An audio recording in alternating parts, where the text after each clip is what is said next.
नमस्कार.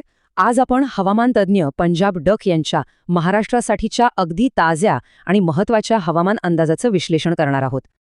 सध्या उकाड्याने अगदी हैराण करून सोडलंय. पिकेही सुकत आहेत. सर्वांनाच पडलेला प्रश्न म्हणजे ही जीवघेणी उष्णता कधी संपणार? तर एक मोठी दिलासादायक बातमी आहे. 15 मे नंतर तापमान नक्कीच 40°C खाली जाण्याची दाट शक्यता आहे. पावसाचा प्रवास नेमका कसा असेल बघा. 12 मेला अंदमान बेटांवर पावसासाठी अगदी पोषक असं वातावरण तयार होईल आणि त्यानंतर 17 मे रोजी मान्सून अंदमानात पोहोचेल. महाराष्ट्रात मात्र त्याची दमदार एंट्री साधारण 7 जूनच्या आसपास होईल. पण त्याआधीच 14 ते 30 मे दरम्यान विदर्भ, मराठवाडा, उत्तर आणि पश्चिम महाराष्ट्रात मान्सूनपूर्व पाऊस जोरदार हजेरी लावेल.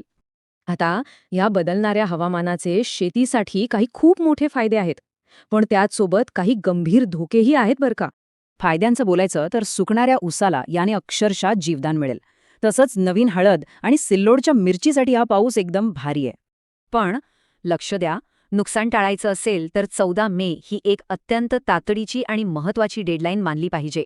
या तारखेपूर्वी काढलेली हळद लगेच सुरक्षित ठिकाणी हलवणं आणि वीटभट्टीची सर्व कामे पूर्णपणे थांबवणं अतिशय गरजेचं आहे.